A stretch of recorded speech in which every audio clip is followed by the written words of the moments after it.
Welcome, family, and thank you for joining me again here at Sweet Bee's Honey House.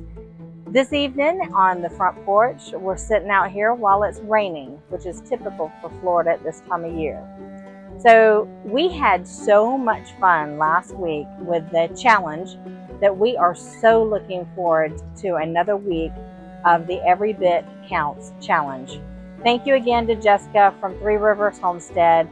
We are enjoying this challenge. Thank you so much for coordinating it. This week, we're going to be doing a little bit of all of it. Water bath canning, pressure canning. We're going to be doing some fermenting, some freeze drying, as well as some infusing. So join me in the kitchen here at Sweet Bee's Honey House for another week of the Every Bit Counts challenge. All right, family, we're going to start off our projects this week with some Plum Jam. So we got a really good deal on these beautiful cherry plums. They are difficult to deal with in a lot of cases because they are so small and they have a difficulty getting those pits out. But we have a solution for that. So we went ahead and got these all nice and washed off, made sure that there was no more stems, and then we put them in our stock pot and got the process started. So here we have put them in our stock pot. We put not even 1/4 of a cup of water in the bottom and just put that on a medium heat so that we can start the cooking process. Okay, so now that we've gotten these plums cooked on the stove, now we've set them aside and let them cool, and now we're going to pour them in a colander and pour them into another bowl. So we're going to just go ahead and dump those in there. The juices and things are going to drip down to the next level. We're just going to leave the remnants in the stock pot because we're going to return it to that stock pot for the final cooking of the process. Now we're just going to rake these back and forth until we get most of the juices and the puree down beyond the colander. And then, since you see we've got gloves on, we're going to go ahead and just basically smush those little pits right on out of there. So we'll be able to easily get those out, discard those, and then return the rest of the pulp to the bowl and then to the stock pot so that we can put them back on the stove for the final cooking process. Now we're going to put this back on the stove and we're going to add our sugar. We're adding 2 cups of sugar and we're adding 1 teaspoon of vanilla. We're going to go ahead and get this stirred in. We're going to turn the heat back up to a medium setting and get this back simmering. After we got this simmering, we went ahead and set the timer for 15 minutes and we just continued to stir this until our 15 minutes were up. And you can tell whenever you bring it up, you can see that it's already sheeting and it's ready to be put in the jars. Okay, family, so now we're going to get this ladled up into our jars. It's going to be about 3 half pints after everything is said and done. We're going to be leaving about a 1/2 inch headspace in each one of these jars. And once we get there, I'm using that 4 jars canning funnel, and so I have the measurement tool right there built in, so I'm able to see exactly where a 1/2 inch headspace is. Now we're going to go ahead and get the rims cleaned up. We're going to make sure that we're using a paper towel with a little bit of apple cider vinegar or some water on it. And we're going to make sure that we run our finger around that rim so that we can make sure that there's no residue there, and also make sure that there's no imperfections in the glass that's going to cause us to not have a good seal. Now these are going to be water bath canned because the acid level in it is so high, and so we can easily water bath can these. So we're going to go ahead and put our 4 jars canning lid on now that we've wiped those jars. Then we're going to put a ring on and we're going to make that just fingertip tight. Remember that ring is only there to hold the lid in place until it has time to cool down and create that vacuum suction on the jar. So we'll go ahead and get that lid put on, and that ring put on, fingertip tight, and add it to our canner. And we're going to water bath can this for 15 minutes. Okay, family, our 15 minutes in the water bath canner is up. So we're going to pull those jars up straight out of the water bath canner, and we're going to place those on a drying pad.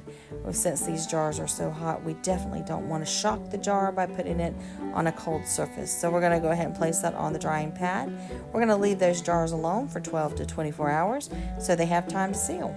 All right, family, just look at those beautiful plum preserves. I think the only thing that's missing now is a platter of biscuits. Okay, family, on this day we were preserving some pork sausage. So we went ahead and took the sausage and formed it into patties, and we're going to go ahead and put this in wide mouth pint jars. And so we've got 6 patties here. It's leaving more than an inch headspace, which is what the guideline book recommends, is an inch headspace. So we're going to just drop those in, and yes, we are putting those in raw, and we're not using any liquid with that either. So we're just going to go ahead and put those into place, and then we'll move on to the next step. Okay, now that we've got all of our jars packed, we're going to go ahead and clean the rims of these jars. You notice I'm doing it over and over and over. I also used vinegar on this. I made sure that I used vinegar. It's going to cut that grease better than water would. So we are going to go ahead and not only do it once, but we're going to do it twice, making sure that we got all of that residue off of there. Yes, indeed, we are checking the rim in that glass as well to make sure there's no imperfections. But our goal at this point is to make sure there's no grease left, because we do not want anything messing up our seal. So as I said, I went over these things twice to make sure, with vinegar, to make sure that we didn't have any greasy residue.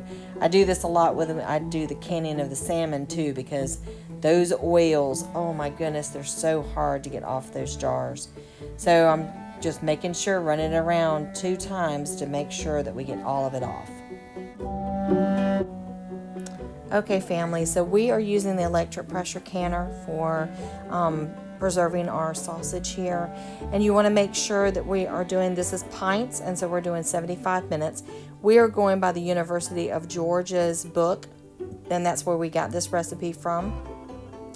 You definitely want to make sure that you are looking for your particular elevation, making sure that if you are not using an electric pressure canner, you're using one on the stove, that you have it for the correct PSI for your area based on your elevation. Okay, family, our canner has gone off, so it's time for us to remove the jars.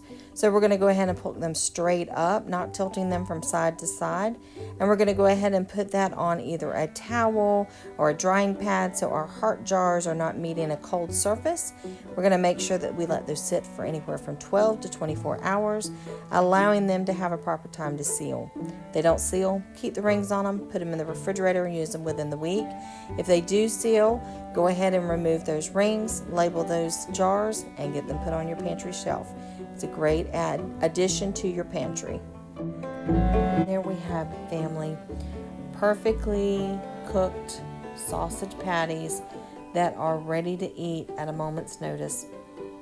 We'll have those on the shelf, and they'll last for about 18 months.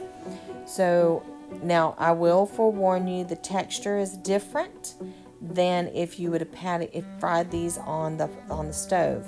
So if it feels a little weird to you, you may want to go back whenever you're warming them up and make sure that they get a little crispy on both sides, because as I said, it's very, very tender. Okay, family, on this day, we went ahead and grabbed the tomatillos that we had picked up at the farm, and we went ahead and removed the husk off of those. We gave them a really, really good scrub, because on the underneath of these tomatillos, they are really sticky. So we want to make sure that we get all of that residue off of that. So we scrub those really nicely, and we place those on a cookie sheet along with a jalapeno and some green chili peppers, as well as some garlic and some onion. We went ahead and put a nice layer of, or just a nice sprinkling of avocado oil on these, and we placed that in a 400-degree oven, and we just kept a watch over it until they were nicely roasted. Now, there's many ways that you can make salsa verde. We love it roasted. That is our preferred method. There are other ways of making it though, so this is not the only way. This is just the way that my family enjoys it. Now that we've got that pulled out of the oven, we're just going to go ahead and spoon these over. And we don't want to waste a drop of this. We're going to spoon it over into our bowl. And as we were going, I noticed that I did not remove the pepper seeds or the ribs out of the peppers. And so I had to stop there for a little bit and remove those. But we got everything in our in our bowl here. And so it would be ready for us to blend. So I used all the juices as well. I don't ever throw any, that's some yummy stuff. So I don't want to throw any of that out. So we go ahead and make sure that we pour that in as well. And then we're just going to blend that up after adding a few more seasonings to it. Okay, family, so now that we've got all of our vegetables in our bowl, we're going to go ahead and add a few more ingredients. Now we're going to use 1/4 of a cup of fresh cilantro. Now, I didn't bother to chop this up because the immersion blender is going to do a nice job of that. So I didn't even worry about it. So now we're going to add our salt. We're going to use 1 teaspoon of salt. Now, remember, you can use whatever type of salt that you want. If you want to use the Redmond's real salt, yeah, that's fine. Or a pink Himalayan. I'm just using a canning salt today just because it was convenient. So you just need to make sure there's no iodine whenever, because it does affect the coloring of your food. So I went ahead and added that. Then I got our cumin out, and we're going to add a couple heaping teaspoons of cumin. Now, after you get all this blended up, make sure that you're tasting it and making sure that it's good for your family. Because if you put it in and it doesn't taste good, when you take it out, it's still not going to taste good. So you want to be able to use everything that you're putting on the shelf. So make sure that you taste it and make sure it's to your liking. Now, we also, I don't show it in the screen, but you also are going to add some lemon juice. We add about 1/2 cup of lemon juice.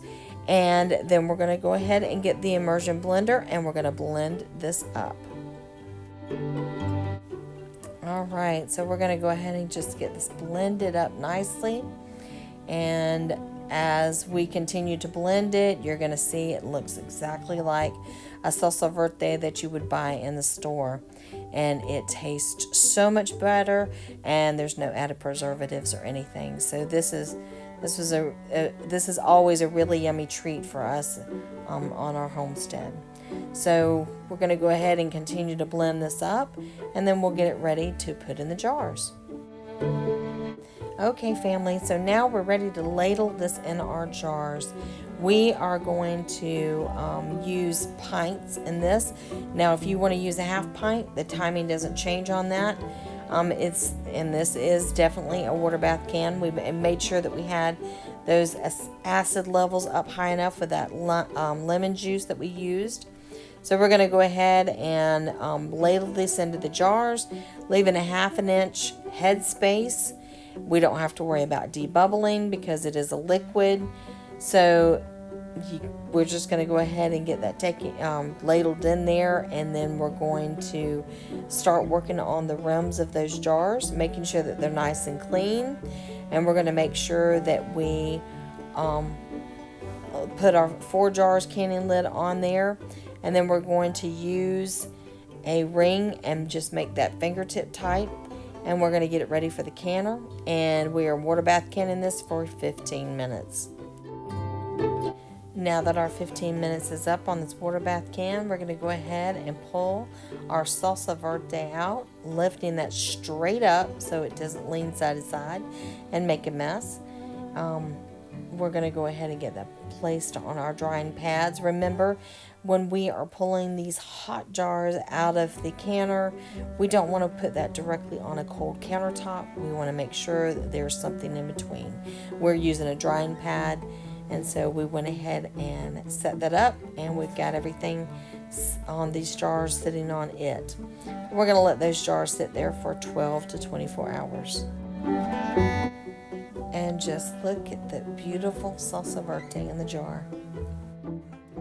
Okay, family, on this day, went ahead and grabbed some fresh lemons, and we are going to go ahead and ferment them.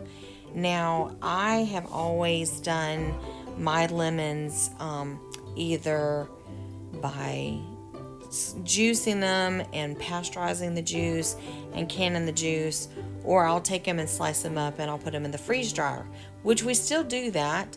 However, I wanted to try a new method that I had seen by Melissa Norris.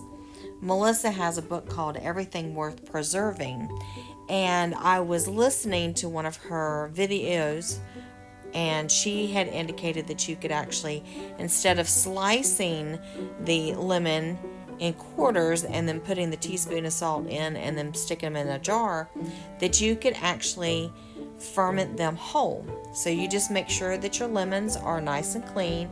Make sure that your half-gallon jar or whatever size jar that you're going to use is nice and clean as well. And then we're going to shove those lemons inside that jar. We're going to shove them in there where they're nice and tight. And if you do have one that'll pop up that it won't fit up underneath the ridge, you can always get a weight to weight it down. But then we're going to use that salt solution to actually ferment this, and it's a very easy process. And I was very surprised. She said that she had success where it was going on a year, I believe, on the video that I was listening to. And so I thought this would be really nice to try. So we're going to go ahead and give it a try, and then we'll just do some testing along the way to see how they taste, how much salt is actually getting into the lemon, so that we can see exactly how, if this is going to be, because she said that she was using it for baking purposes.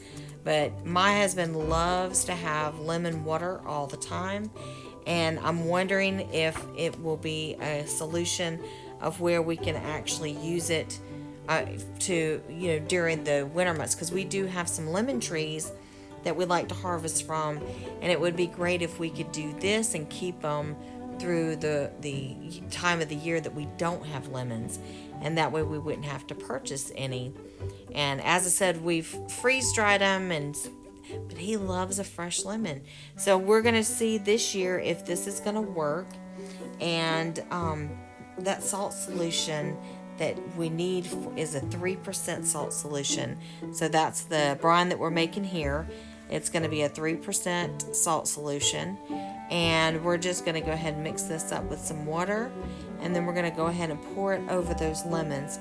And you'll notice here I made a big, huge mess when it gets to that point of me pouring it over onto the lemons. That pitcher just would not pour properly. So I made quite a mess whenever I was doing it. But that's the wonderful thing about this. We show our flaws as well as our successes. So I'm just going to go ahead and prepare the solution here and mix that up, give it a good stir. Now, you do not have to use canning salt like I did here. If you want to use a mineral salt, you're more than welcome to do that. We just don't want anything that has the iodine or the caking qualities like a table salt. So we just went ahead and get that all nice and diluted, and then we're going to pour that over our lemons. And so here we're bringing the lemons back into the picture, and this is where I start making a big mess. So I try several times, and then I finally give up and get the bowl back out, and that's our solution to that. Okay, family, so as you can see, we did successfully get the lemons in the jar and the brine solution poured over them. They're completely covered, and we are going to start testing these in about a month so that we can see the results on how salty the lemon actually gets. Alright, family, so on this day we went ahead and got some portobello mushrooms. We went ahead and sliced those up. So we're going to place those on the trays of the freeze dryer, and we're going to freeze dry these.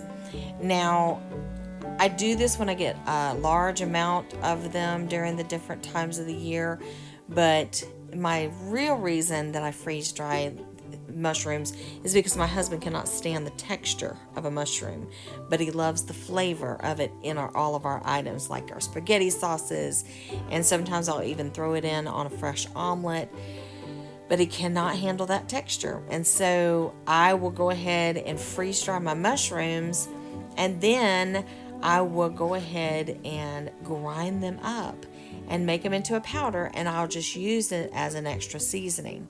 And here we're putting them in there less than 24 hours. They were ready, and they are just as light and airy, but packed with flavor. So we just go ahead and put that in the grinder, and we will go ahead and grind that up and get that ready for adding to the different recipes that we have.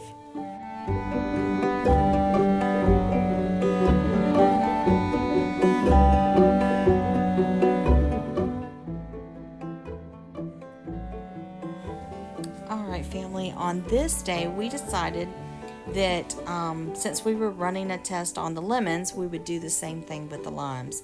Typically our limes, we freeze dry them, so we went ahead and grabbed some fresh limes so that we could try the same experience or experiment that we're doing with the lemons with the fermentation.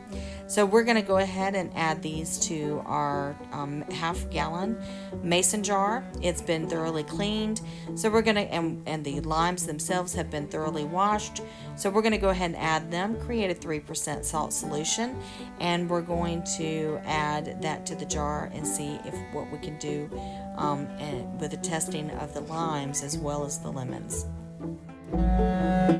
Okay, so here we are, family. We're going to go ahead and get those placed in that jar, and we're just going to go ahead and add as many of them as we can to the jar. We're going to shove them in there so that we've got a good amount for testing. And what we'll do is start in about a month or so, we'll pull the first one out and we'll just taste it and see how much of a salt solution has getting in through the skins into the lime itself. So we'll bring you back periodically to show you the testing of each one of those. We'll just have little snippets and show you.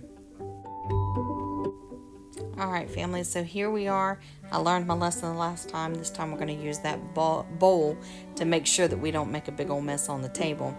So we've went ahead and created that 3% salt solution, and we're going to pour our brine over our lemons and our limes and make sure that they're completely covered. Since they are staying tucked underneath that rim of that jar, I'm not putting a weight on them at this time. When we start removing them, we may have to add a weight. So we'll cross that bridge when we come to it. But for right now, everything is looking good, and we're going to go ahead.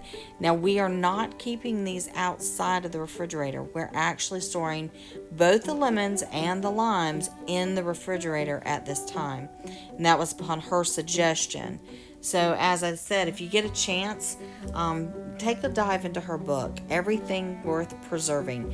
It's a really good book. It gives detail on pretty much every aspect of food preservation, from canning all the way to infusing.